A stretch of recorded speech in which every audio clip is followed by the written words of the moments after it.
Quiero que se ponga de pie, porque vamos a ir a Hechos capítulo 12, porque no hay nada, hermanos, que pueda detener la iglesia cuando hay una iglesia que ora y una iglesia que tiene fe y cree en el poder de Dios.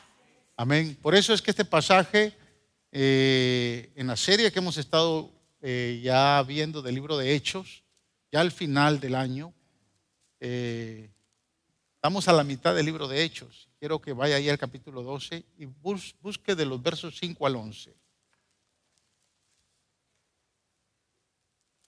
Y leamos, yo leo de la versión Nueva Internacional, la versión que usted tenga, pues es muy buena, así que no se preocupe. Dice la palabra, verso 5 en adelante. Pero mientras mantenían a Pedro en la cárcel, la iglesia oraba constante y fervientemente a Dios. ¿Qué hacía la iglesia? ¿Por qué oraba? Porque Pedro estaba en la cárcel. Verso 6. La misma noche en que Herodes estaba a punto de sacar a Pedro para someterlo a juicio, este dormía entre dos soldados, sujeto con dos cadenas. Unos guardias vigilaban la entrada de la cárcel. Y de repente apareció un ángel del Señor y una luz resplandeció en la celda. Mire lo que hace la oración. Despertó a Pedro con unas palmadas en el costado y le dijo: date prisa, levántate. Las cadenas cayeron de las manos de Pedro. Le dijo además el ángel: vístete y cálzate las sandalias. Así lo hizo. El ángel añadió: échate la capa encima y sígueme. La versión Reina Valera dice: revístete de tu manto.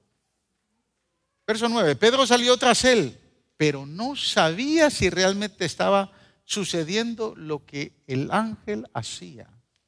Le parecía que se trataba de una visión. Pasaron por la primera puerta y la segunda guardia y llegaron al portón de hierro que daba a la ciudad. El portón se les abrió por sí solo y salieron. Caminaron unas cuadras y de repente el ángel lo dejó solo. Entonces Pedro volvió en sí y se dijo: ahora estoy completamente seguro de que el Señor ha enviado a su ángel para librarme del poder de Herodes y de todo lo que el pueblo judío esperaba. ¿Qué esperaban? Verlo muerto, verlo decapitado al siguiente día. Padre, en el nombre de Jesús, gracias por tu palabra. Gracias porque nos has dado el poder de la oración, el poder de interceder. Porque por medio de la oración se mueve tu mano poderosa para hacer milagros, como lo hiciste, Señor, de liberar a Pedro. Hoy, Señor, tal vez no muchos estén presos detrás de una celda, pero hay muchos que están presos, Señor, emocionalmente. Hay prisiones que, Señor, agobian a muchos y hoy tú quieres darles libertad. Por eso quiero pedirte que te glorifiques, Espíritu Santo, que tomes tu lugar, porque esta es tu iglesia, que uses tu palabra para bendecir, Señor, para restaurar, para levantar, para edificar, y que bendigas a tu pueblo. Nosotros a ti te daremos siempre todo el honor y toda la gloria, en el nombre de Jesús. Amén. Tome asiento.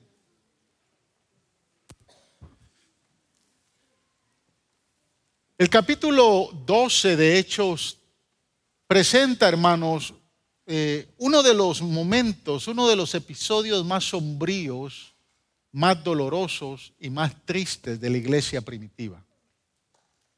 Cuando usted lee el capítulo se va a dar cuenta que fue un tiempo muy difícil.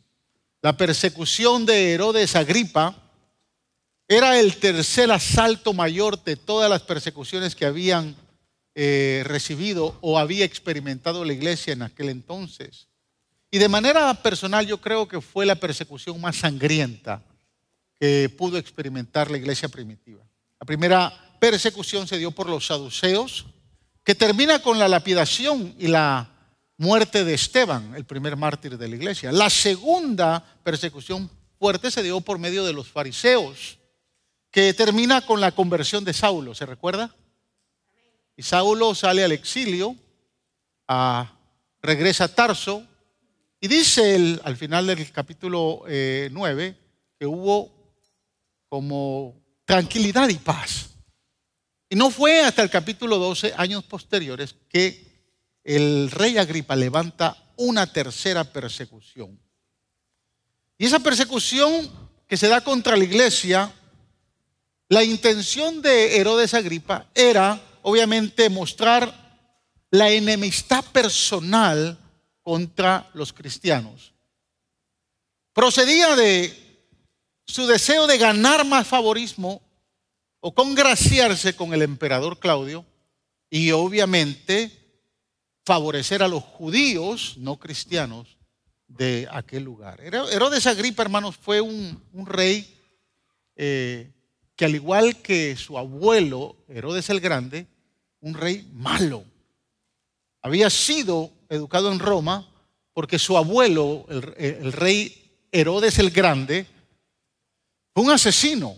Mató a 6 de sus esposas, mató a sus hijos, al padre de Herodes Agripa. Y cuando la madre de Herodes Agripa ve que su suegro está mató a su esposo y está matando a muchos, entonces envía a este niño muy pequeño con familiares a Roma. Y allá en Roma se educa con la nobleza, y entre ellos está Claudio, que posteriormente llega a ser emperador. Entonces, llegaron a ser muy buenos amigos. Entonces Herodes, con tal de congraciarse con el emperador Claudio y ganarse el favor de los judíos, mandó a ejecutar al primer apóstol que muere en la iglesia primitiva, que es Santiago o Jacobo, el hermano de Juan. Más adelante vamos a ver que aparece otro apóstol llamado Jacobo, que es el hermano del Señor Jesús, que fue obviamente el pastor de la iglesia, se torna en pastor de la iglesia de Jerusalén. Pero aquí al que matan, en los versículos 2 y 3, cuando usted lo lee, al que mata a Herodes es a Santiago, hermano de Juan, hijo de Zebedeo. Eran compinches, eran cuates. Era un trío que siempre existió muy cerca del Señor, ¿verdad? Pedro, Juan y Santiago.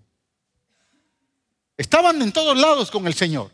Estuvieron en el monte de la transfiguración, estuvieron cuando resucitaron a la hija de Jairo, estuvieron en el Getsemaní, en todos los lugares donde realmente el Señor quería convocar a un grupo pequeño, los convocaba a ellos 3. Entonces Pedro tenía mucha afinidad, una gran amistad con Santiago, y Herodes en esos días lo había matado. Pero empezó la Pascua, los 7 días de la celebración de la Pascua. Y el primer día de la celebración de la Pascua, entonces Herodes decide meter preso a Pedro. Obviamente no se atreve a matarlo porque sabe que se iba a ir en contra de los judíos, porque nadie podía ser ejecutado en el día de la Pascua. Por eso es que Herodes lo manda a meter preso y obviamente espera que termine la Pascua para poderlo matar. Observe lo que dice el verso 5, porque cuando desde el momento que toman a Pedro como presidiario, la iglesia empieza a hacer algo. Verso 5 dice: pero mientras mantenían a Pedro en la cárcel, la iglesia oraba constantemente y fervientemente a Dios. La iglesia estaba orando como nosotros estábamos en la vigilia el día viernes. ¿Cuántos vinieron el viernes? La gran mayoría se perdió. No se pierde esas vigilias, hermano. Hubo una manifestación gloriosa, pero gloriosa de parte del Señor. Pero obviamente porque había una característica, que es la característica que encontramos. 2 características aquí. La iglesia estaba orando constante y fervientemente. Hermanos, si deseamos ver una respuesta inmediata de Dios, necesitamos imitar a la iglesia primitiva. Yo no sé cómo usted ora. Si le pesa orar. Si se aburre orando. Si se duerme orando. Yo no sé. Pero yo le voy a decir algo. Si usted a la oración le suma estas dos características, si usted es constante y fervientemente, créame que va a haber resultados positivos, porque a Dios le gusta un corazón que está fervientemente quebrantado. Dice que oraban constantes, es decir, continuamente, persistentemente, sin desmayar.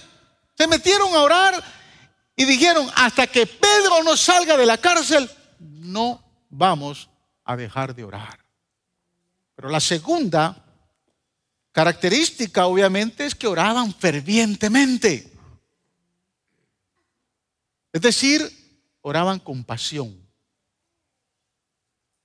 Oraban, hermanos, de una manera de entrega. Estaban apasionados en la oración. Se quebrantaban en la oración. Cuando leemos el relato bíblico de este pasaje, nos vamos a dar cuenta que estaban orando en el mismo lugar donde los 50 estuvieron orando cuando el Espíritu Santo llegó y ungió a toda esta gente. El famoso aposento alto. Era la casa de María, la madre de Juan Marcos, que había prestado el aposento alto y que ahora era el lugar de refugio de los apóstoles. Y se subían a orar. Imagínense en un lugar donde haya tanta presencia de Dios, donde haya tanta unción de Dios, obviamente tiene que haber un quebrantamiento. Y se ora fervientemente. Pero también quiero decirle a usted que podemos orar y sumarle a la oración siendo muy constantes y fervientes, apasionados por esta oración. Pero si no tenemos la actitud correcta, nuestra oración va a tener problemas. Y necesitamos tener la actitud correcta. Por eso es que en los próximos minutos que me restan, voy a hablar de 3 actitudes que podrían haber más, pero voy a hablar de 3 actitudes que pude observar en el pasaje que nos pueden enseñar mucho, que nos pueden mostrar mucho. Así que la primera actitud es una actitud que tuvieron frente al milagro. O sea, la actitud que tuvo Pedro frente al milagro. Hechos capítulo 12, versos del 7 al 11 dice: de repente apareció un ángel del Señor y una luz resplandeció en la celda. Despertó a Pedro con unas palmadas en el costado y le dijo: date prisa, levántate. Las cadenas cayeron de las manos de Pedro. Le dijo además el ángel: vístete. La versión Reina Valera dice: cíñete, vístete y cálzate las sandalias y sígueme. Pedro salió tras él, pero escuche, pero no sabía si realmente estaba sucediendo lo que el ángel hacía. ¿Le ha pasado que de momento están pasando cosas alrededor suyo? Usted dice: ¿será que estoy viviendo esto? ¿No será un sueño? ¿Será que esto es real? ¿Le ha pasado? Si no le ha pasado, le falta experiencias con Dios. Pero Pedro estaba con esa sensación. Le parecía que se trataba de una visión. Pasaron por la primera y la segunda guardia y llegaron al portón de hierro que daba a la ciudad. El portón se les abrió por sí solo y salieron. Caminaron unas cuadras y de repente el ángel lo dejó solo. Ya cuando no necesitó del ángel, el ángel lo dejó solo. Entonces Pedro volvió en sí. Y me llama mucho la atención esa experiencia, volvió en sí, porque se recuerda que en el capítulo 11, capítulo 10, Pedro tuvo una experiencia que entró en un éxtasis.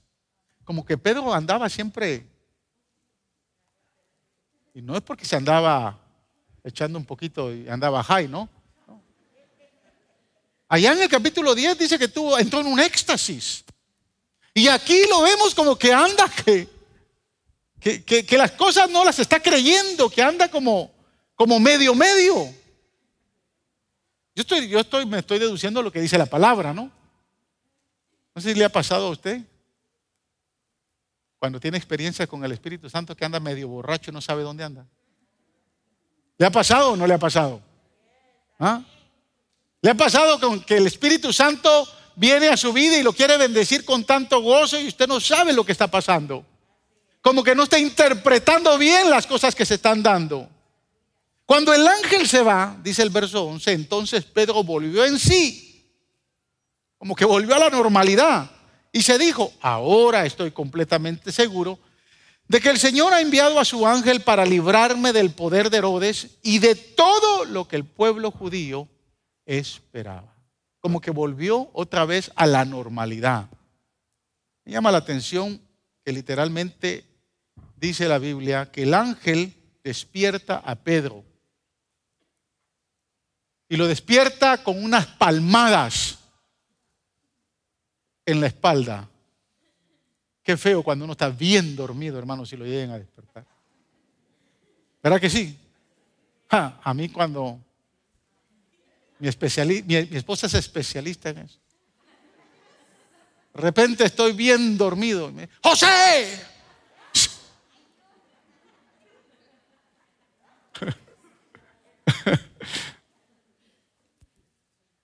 Yo a veces trato de vengarme, pero no puedo. Pero qué feo que lo despierten. ¿Verdad que sí? Y este hombre está bien dormido, hermanos. Y el ángel lo ve, yo creo que hasta roncando estaba. De dormido que estaba roncando y va y le mete un par de palmadas en la espalda. ¡Levántate, muchacho! Y se levanta aquel medio bobo todavía, ¿no? Le dice: despiértate, vístete y calza las sandalias, échate la cama encima. Pero quiero que observe la actitud de Pedro frente al milagro. Verso 9. Pedro salió tras él, medio asustado, todavía dormitado, pero no sabía si realmente estaba sucediendo lo que el ángel hacía. Le parecía que se trataba de una visión. Es que el milagro es sorprendente. El milagro es trascendental. No es cualquier milagro. El hombre está dormido y está encadenado. Y hay dos guardias, dos centuriones dos soldados que están a la par de él encadenados. Aparte hay 2 soldados más en la puerta de la celda. Hay 4 soldados más en la entrada de la cárcel. Y hay otros 4 soldados más en la puerta del patio de la cárcel. Son 16 los soldados que están. El milagro fue espectacular, hermanos. Había una cuadrilla de 16 soldados entrenados del mejor ejército de la época, del Imperio Romano. Imagínense estar encarcelado con 16 marines que han sido entrenados para eso, que saben que no pueden descuidarse porque si este hombre es liberado o alguien llega a liberarlo, van a pagar con su vida. Es más, ellos fueron ejecutados por permitir que ese milagro pase. Pero ¿quién puede detener la mano de Dios cuando va a hacer un milagro? ¿Quién lo puede detener? ¿Cómo es posible que estos 16 hombres, soldados, no se dieran cuenta de la liberación de Pedro?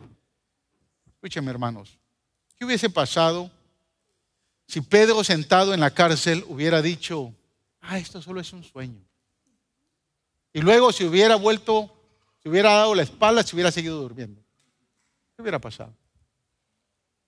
Yo lo que quiero es despertarle a usted la necesidad de que entienda de que hay cosas que pueden venir a su vida en cualquier momento. Y si usted no está presto a obedecer y a hacer lo que Dios dice, puede ser que nunca vea el milagro. ¿Qué hubiese pasado si Pedro, porque dice que quedó asombrado, no sabía lo que estaba pasando? ¿Qué pasa si él se niega? Se sienta y dice: no, esto es solo es un sueño, y se vuelve a dormir. Seguro que al otro día lo mata. Está viendo la intervención de Dios. Está viendo lo que Dios está haciendo porque le envía a un ángel.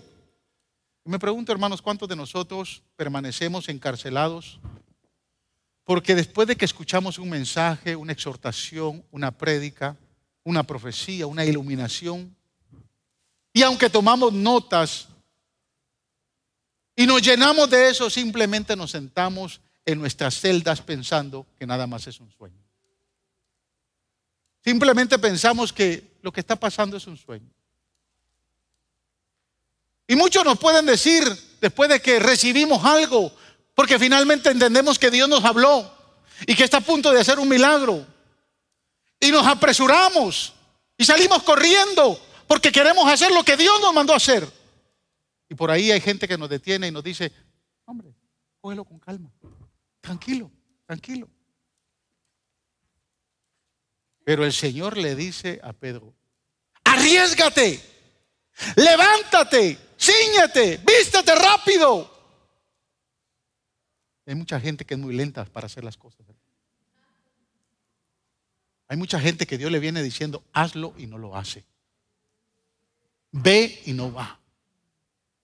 Obedece y no obedece. Cuando Dios quiere marcar una pauta en la vida de alguien, muchas veces lo va a hacer a la ligera. Muchas veces lo va a hacer en que entendamos o no entendamos. Él quiere que nos movamos para hacer su voluntad. Yo no sé si usted me está entendiendo lo que yo le estoy diciendo. Nunca experimentaremos, hermano, lo que Dios quiere que disfrutemos hasta que sigamos lo que Él pone en nuestro corazón, dando un paso de fe. Si cuando a mí el Señor me dijo: construye este templo, créeme por fe y resístete al préstamo que ya tienes. Si yo realmente en ese momento no tomo acción, créame que no estuviéramos en este lugar. Hay cosas que no puede usted pensar: ¿será, Señor, o no será? Y hay algunos que tienen el espíritu de Gedeón. Señor, voy a poner este buñuelo aquí debajo. Si mañana amanece mojado, es que es tu voluntad. Y amanece mojado. Señor, mejor lo voy a poner arriba. Y si amanece seco y todo mojado, es tu voluntad. Tienen el espíritu de Gedeón. Y pasan años y años esperando que Dios haga algo cuando Dios ya lo está haciendo. Cuando Dios ya se está moviendo. Cuando Dios está ya liberando. Cuando Dios ya está en acción.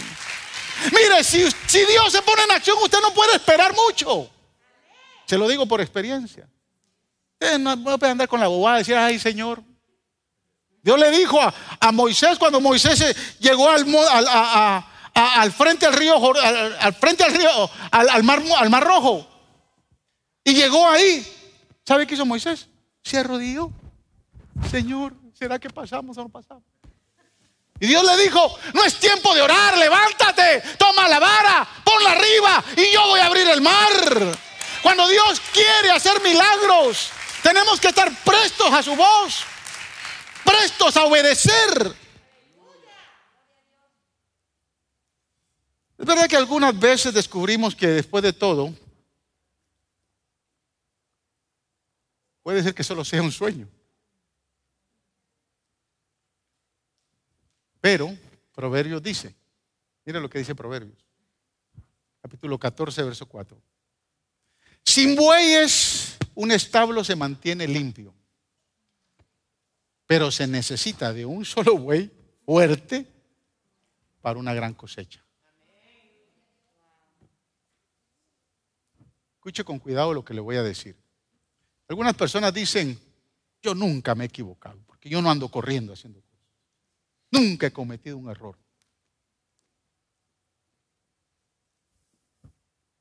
Mi granero está bien limpiecito porque yo soy. El suelo está impecable.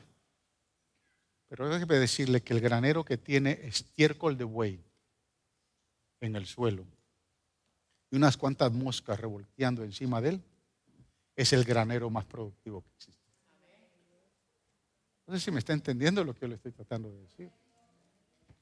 Hermanos, siga la dirección del Señor, incluso si parece solo una locura, un sueño o una visión. Sígalo.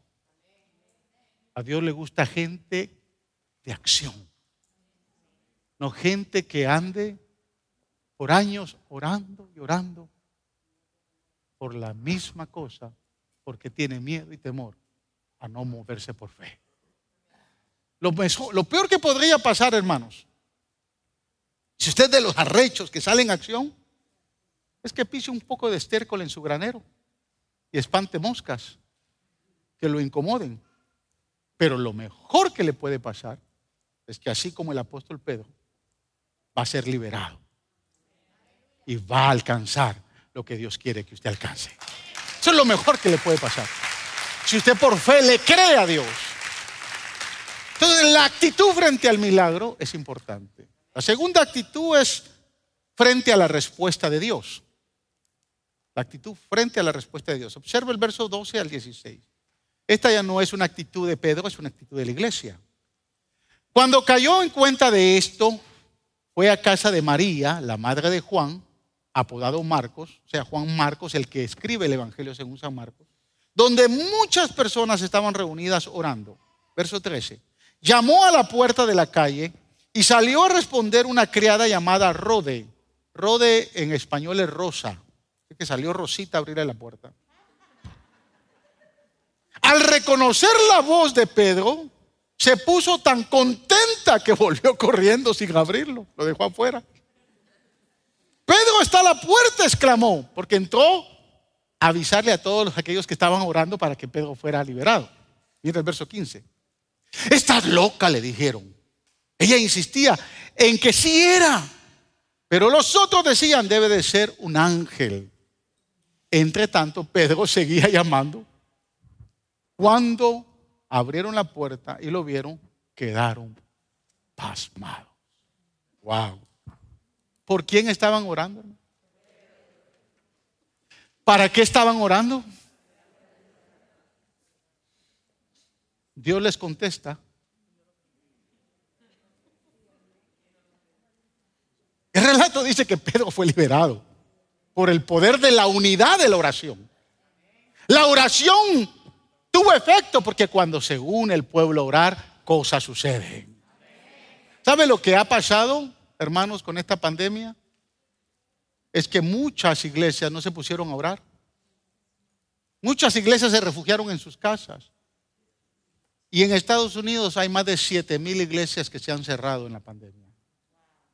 Porque tuvieron miedo de hacerle frente. Yo le he dicho a usted que aquí no se va a cerrar esta iglesia más. Así yo tenga nada más a 2 que crean que juntos podemos orar para que cosas sucedan. Para que cosas puedan darse. Una oración, una iglesia que ora unida sabe lo que anda buscando. Cuando Pedro llega a donde estaban reunidos orando y toca la puerta, la nerviosidad de Rosita al oír la voz de Pedro no le abre y lo deja fuera. Entra corriendo y va asustada con la noticia de que Pedro está ahí. Pero los hermanos no le creyeron a Rosita. No creyeron que sus oraciones habían sido contestadas. Y a veces la oración, hermanos, ya está contestada en la puerta de su casa y usted por no abrir no ve la respuesta. Ya Dios le contestó ahí en la puerta de su casa. ¿Qué está esperando? Ábrale al Señor la puerta. Déjelo entrar. Yo me imagino, hermanos, que le pudieron haber dicho: oh, Rosita, eres tonta. Eso no puede pasar. ¿O acaso no sabes que Pedro está preso? Sí, que dice que les insistía, ¿verdad? No, pero yo lo vi allá afuera. Está preso, muchacha. No, está allá afuera en la puerta. Rosita, está preso. Se dieron la vuelta y siguieron orando: Señor, libera a Pedro, libera a Pedro.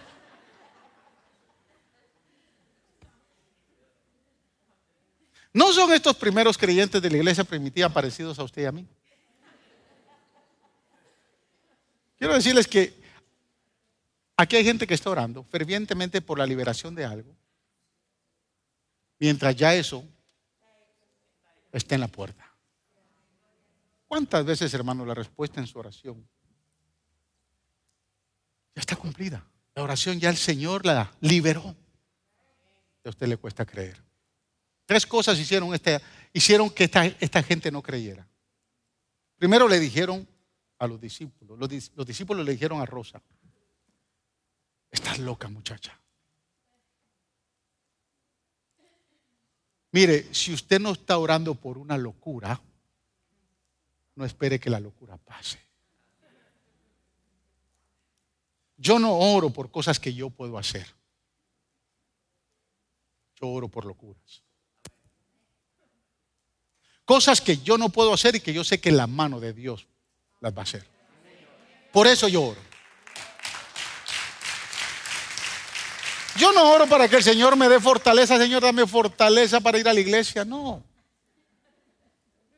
Es cuestión de que esté cansado o no, me voy a levantar y voy a ir a la iglesia. Se acabó. Hay cosas que usted puede hacer. Hay cosas que ya Dios generó en su vida que usted puede hacer. Yo voy a orar por locuras. ¿Qué tantas locuras, hermanos, el Señor a mí no me ha respondido?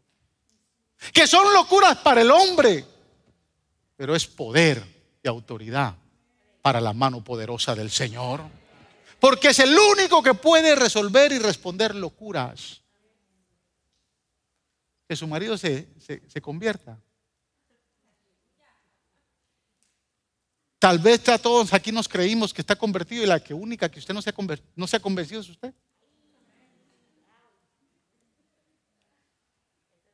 Esa locura la sabe hacer Dios. Lo segundo que dijeron fue, no es Pedro, debe de ser su ángel. A mí me llama la atención esta expresión, debe de ser su ángel. No solo me llama la atención, me intriga leer esto. ¿Sabe por qué? Porque evidentemente los cristianos de la iglesia primitiva estaban tan acostumbrados a ver a ángeles que ni siquiera se molestaban en ver la manifestación de un ángel. Ni siquiera se molestaron. Imagínense. No, debe ser un ángel. Pues vamos a ver si es su ángel. Si a mí me dicen, pastor, hay un ángel en el parqueo, yo voy a salir corriendo. Quiero ver un ángel. Nunca lo he visto. Usted está entendiendo lo que están. Hay que entender lo que está diciendo aquí. Ah, no, es su ángel. Como quien dice, ya hemos visto un montón de ángeles. Parece que la iglesia primitiva tenía conciencia de que los ángeles estuvieran siempre cerca de ellos. Pero hermanos, hay algo muy importante. Nosotros como iglesia hemos perdido esa conciencia y nos hemos ido al otro extremo. Nuestros ojos se han vuelto opacos y como resultado creo que nos estamos perdiendo algo maravilloso. Porque realmente no creemos que ángeles pueden estar sentados a la par de nosotros. De momento hay un angelito a la par suya. Yo cuando dicen, ¿cuánto nos visitan hoy? ¿Sabe que quiero decirle algo? Vamos a cumplir 16 años y esta fue mi oración. Mi oración fue, Señor, desde el primer día que abramos el primer local, yo te pido que no deje de haber una visita cada semana. El Señor no me ha fallado. No me ha fallado. No hay un domingo en cualquiera de los servicios que no venga visita. Y por eso es que cuando los pastores dicen, ¿quién nos visita hoy? Y levantan las manos algunos, puede ser un ángel. La Biblia dice que los ángeles están para nuestro servicio. No ignoréis, dice el apóstol, que algunos de vosotros hasta ángeles pudieron haber hospedado en su casa. Nosotros somos el otro extremo. La iglesia primitiva estaba acostumbrada a ver a tanto ángel que es su ángel. Y nosotros que no hemos visto ángeles, no deseamos ver uno, sabiendo que puede estar sentado a la par de nosotros. O sea, nos hemos ido al otro extremo. Por último dice que al ver a Pedro, finalmente como que se dijeron, bueno, vamos a ver. Ya Rosita ya nos está molestando mucho. Y fueron a ver y cuando lo vieron, ¿eres tú, Pedro? Se quedaron pasmados, dice. Esta palabra en griego es extitemi, que quiere decir asombrado, embobado. Pero hay un significado más profundo que habla de horrorizarse, congelarse de miedo, temor a lo que está pasando. Y en la vida de la iglesia hay muchos que Dios contesta oraciones y se quedan horrorizados, con temor de cómo Dios respondió. Que no nos pase lo mismo. Que no sea el miedo, el terror a lo que está sucediendo. ¿Cuántos milagros Dios no hizo en la pandemia? ¿Y cuánta gente se refugió? Pero nosotros vimos milagros. ¿Sabe dónde están muchos de los milagros? Le voy a mostrar uno. Estas dos hermanas que vinieron acá y que ahora tenemos una iglesia en Arkansas. Ese es un milagro. Un milagro que solo lo sabe hacer el Señor.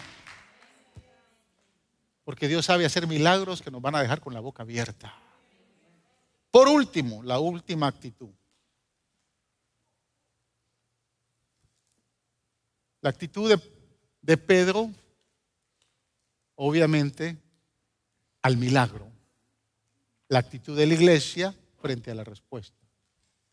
Ahora la actitud de Pedro frente a la adversidad. Lea conmigo el verso 6. Con esta actitud yo termino, para que usted no se vaya a lonchar tranquilo. Lea conmigo el verso 6. La misma noche en que Herodes estaba a punto de sacar a Pedro para someterlo a juicio, ¿qué? Dormía entre dos soldados, sujeto con dos cadenas. Unos guardias vigilaban la entrada de la cárcel y de repente apareció un ángel del Señor y una luz resplandeció. Mire, así como Jeremías es llamado el profeta llorón, ¿verdad? Yo creo que Pedro debería de ser llamado el apóstol dormilón.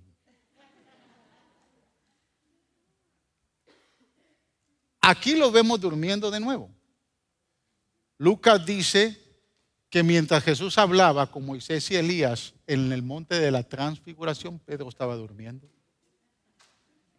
Marcos señala que mientras Jesús estaba en agonía en el huerto de Getsemaní, Pedro durmiendo. O sea, a Pedro le gustaba dormir mucho. Y aquí en Hechos 12 vemos nuevamente a Pedro durmiendo la noche anterior de su muerte. Le pregunto, ¿quién podría dormir sabiendo que al otro día le van a volar la cabeza? ¿Usted podría dormir? Ni orar, creo yo.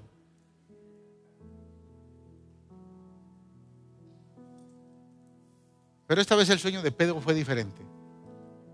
En el monte de la transfiguración, Pedro durmió porque no esperaba que Dios se iba a transfigurar.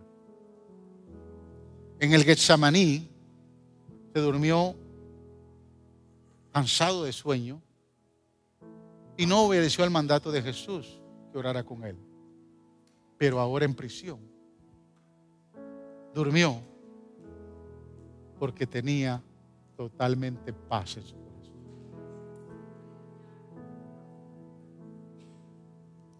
¿Quién puede dormir, hermanos? Ya sabe que al otro día lo van a matar. Solo aquellos que confían y tienen paz en su corazón. Que Dios, si no hace algo, lo va a recibir en la eternidad. Esa paz que sobrepasa todo entendimiento. Póngase en los zapatos de Pedro. Si estuviera encarcelado, encadenado junto a dos soldados, y sabe que lo van a matar la mañana siguiente. ¿Qué haríamos, hermanos? Usted y yo. ¿Cuál sería su actitud frente a esa adversidad? ¿Llorar? ¿Pasar con miedo toda la noche? ¿Lamentarse por todos los pecados que ha cometido en su vida? ¿Echarle la culpa a aquel por quien usted está preso hoy? Que no le vaya a pasar lo que le pasó a Job. Mire, Job, capítulo 3, verso 26 dice: no encuentro paz ni sosiego. No hallo reposo, sino solo agitación. ¿Sabe? Job vivió peleando con Dios en medio de su agonía, en medio de su dolor. Pasó peleando con Dios. Y fueron años que si Job hubiera tomado la actitud en el capítulo 2, la actitud que toma en el capítulo 38, no hubiera tenido que pasar tanto dolor. Y cuando leemos de Job esto, no encuentro paz ni sosiego, porque culpaba a Dios, peleaba con sus amigos. Y por eso es que no encontraba paz ni sosiego. No hay reposo, sino solo agitación. Pero la experiencia del salmista David fue diferente. Él pudo decir en el Salmo 3:26: en paz me acostaré y asimismo dormiré, porque solo tú, Señor, me haces vivir confiado. ¿Cómo va a su cama usted en las noches? ¿Va en paz porque Dios está en control? ¿O tiene que meterse 3 Valium para conciliar sueño? ¿Cómo va a su cama? ¿Agobiado por todos los problemas de la vida? ¿Agobiado por esas situaciones que usted no puede controlar? ¿Agobiado por aquellas cosas que lo están atormentando? Aquella tristeza que usted dice no la voy a poder sobrepasar. ¿Cómo va a su cama? ¿Cuál es su actitud, hermanos, frente a la adversidad? Yo sé lo que hizo Pedro. Cubierto con la paz que sobrepasa todo entendimiento, se durmió, seguro de que Dios iba a intervenir en alguna forma. Se echó a dormir. Mire, en noviembre 1 de este año,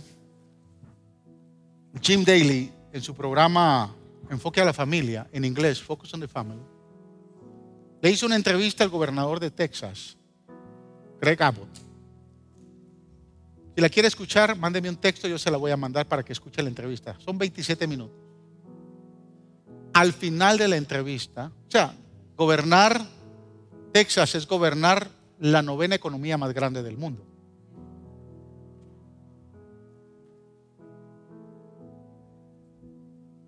Es gobernar el estado con mayores negocios, pequeños negocios, no solo de Estados Unidos, sino del mundo. Es gobernar un estado que tiene sus fronteras donde están entrando miles de terroristas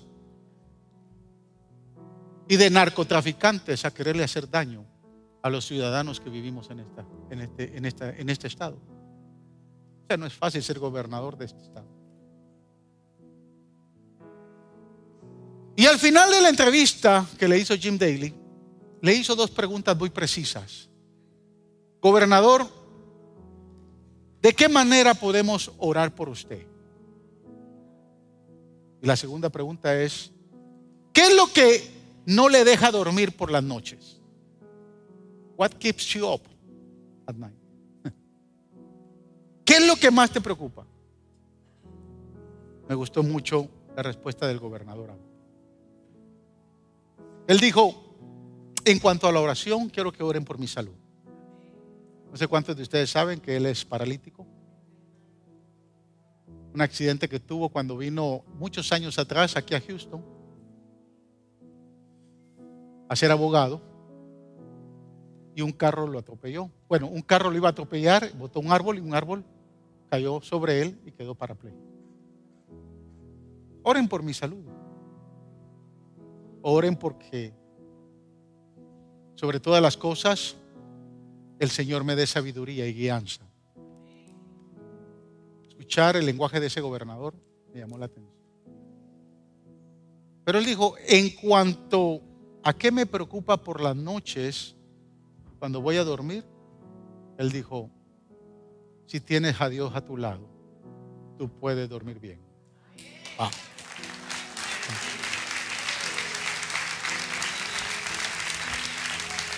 Si quiere escuchar esa entrevista, se la puedo mandar. Excelente, excelente. Yo creo que Pedro, antes de dormir, empezó a cantar esa alabanza que dice: puedes tener paz en la tormenta, fe y esperanza cuando no puedas seguir, aun con tu mundo hecho pedazos, el Señor guiará tus pasos. En medio de la tormenta. ¿Por qué no se pone de pie y la cantamos juntos?